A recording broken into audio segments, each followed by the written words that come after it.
Russia performs an abrupt U-turn, rejoining a UN-brokered deal to allow the safe shipment of Ukrainian grain through the Black Sea. As the war in Ukraine rages on, Washington admits to becoming increasingly concerned about possible Russian nuclear strikes on the country. Tigrayan rebels and the Ethiopian government have signed a peace deal ending nearly 2 years of war, which led to a humanitarian disaster in the region.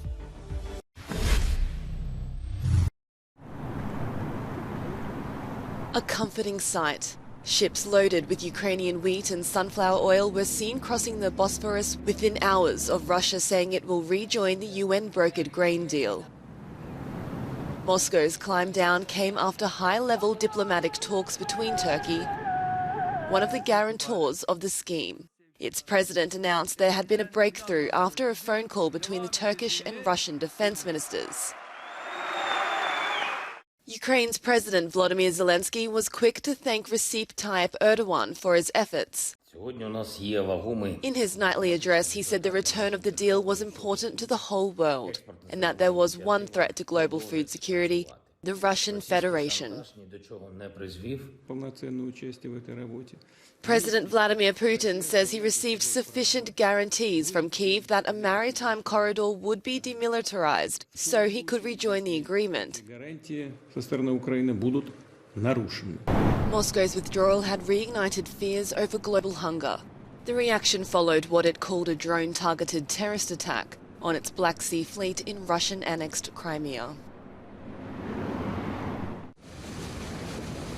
The White House has admitted to becoming increasingly concerned about a potential Russian nuclear strike in Ukraine. U.S. intelligence sources claim Russian military leaders have discussed how and when they might use nuclear weapons on the battlefield. A statement released by Russia's Foreign Affairs Ministry on prevention of nuclear war said Russia would be justified to hypothetically resort to nuclear weapons exclusively in response to an aggression involving the use of weapons of mass destruction when the very existence of the state is in jeopardy.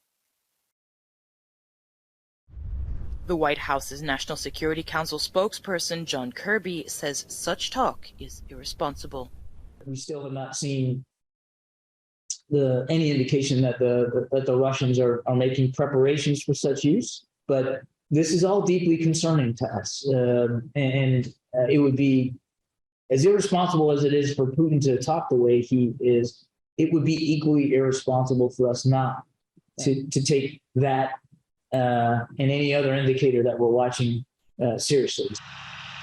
As Russia's losses on the battlefield have mounted, its nuclear threats appear to have increased. But Moscow is accusing the West of deliberately pumping up the topic.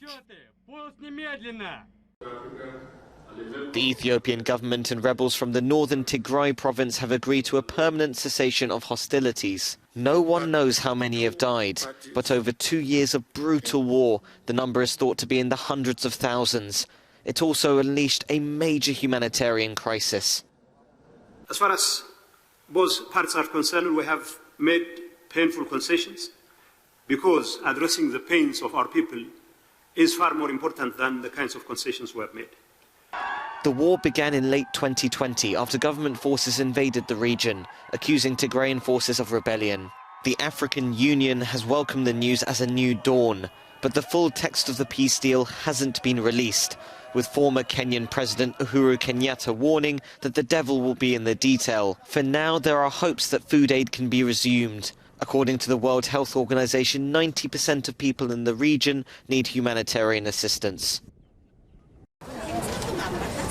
In a major escalation, North Korea has fired at least 20 missiles in the direction of its southern neighbor this Wednesday. One of the projectiles even landed close to South Korean territorial waters for the first time since the 1945 division of the peninsula. Seoul said it retaliated a few hours later. Since 8:51 a.m. today, North Korea launched 3 ballistic missiles, and one of them landed in the East Sea, south of the northern limit line. Today's launch is the first time a North Korean missile landed near our territorial waters. This is unprecedented and unacceptable. Our military will respond sternly to this act. The missile launch also sparked rising tensions with Japan. Recently, North Korea has been launching ballistic missiles in a quick succession and has been relentlessly and unilaterally escalating its provocations. North Korea's series of actions threatens the peace and security of Japan, the region and the international community, and is absolutely unacceptable. The latest tests come after the head of the United Nations nuclear watchdog warned last week that Pyongyang could be preparing for a nuclear test, its first since 2017.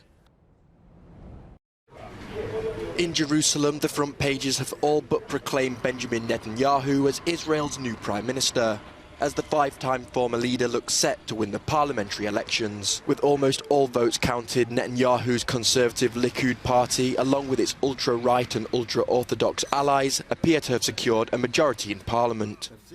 The popularity of the far-right has taken some voters by surprise. Far-right politician Itamar Ben-Gvir is the surprise of this election. He was expected to rise, but not that much. I hope for the right-wing government. I hope for the state of Israel that he will be moderate. Like former Prime Minister Ariel Sharon said, what you see from here, you don't see from there. The likely victory of Netanyahu's bloc over incumbent Prime Minister Yair Lapid's centre-left could put an end to a recent period of political turmoil in the country. We're happy to have a decisive answer, and hopefully for 4 years we'll get a strong government. Critics have raised concerns that Netanyahu's right-wing ultra-nationalist alliance could further heighten tensions in the Israeli-Palestinian conflict. On Wednesday, Israeli soldiers killed a young Palestinian man at a checkpoint in the West Bank. Since the beginning of the year, incidents linked to sectarian violence have left at least 137 dead on the Palestinian side and 23 on the Israeli side. Fury and frustration at the gates of Brazil's army barracks.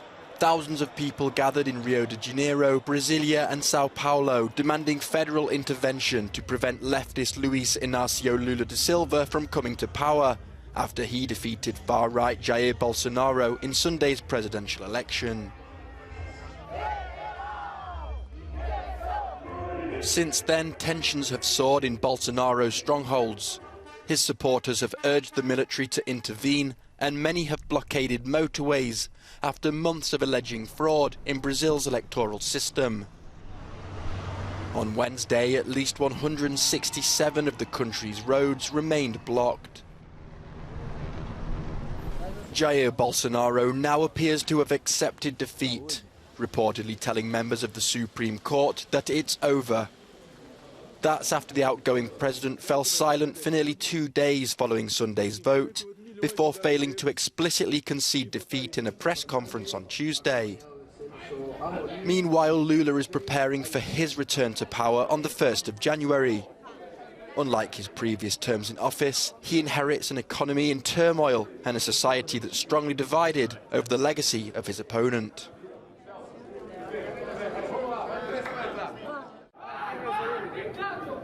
Protests in Iran continue, with activists calling for more rallies and civil disobedience. The latest images show protesters chanting "Down with the dictator" in the predominantly Kurdish city of Sanandaj.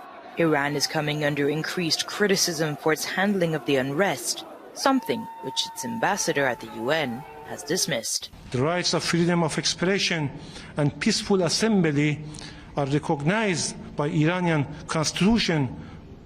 Moreover, the enjoyment of these rights by the Iranian people has always been supported by the government.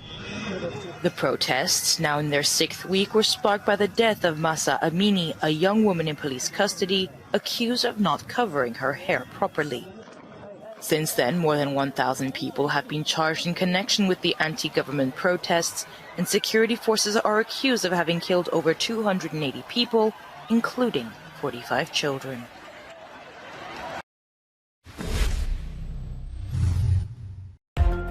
Parkland school shooter Nicholas Cruz has been formally sentenced to life in prison without parole. A jury last month voted for the defendant to be spared the death penalty, a decision which outraged relatives of the victims. In 2018, crews opened fire in Marjorie Stoneman Douglas High School in Parkland, Florida, killing 17 people and wounding 17 more.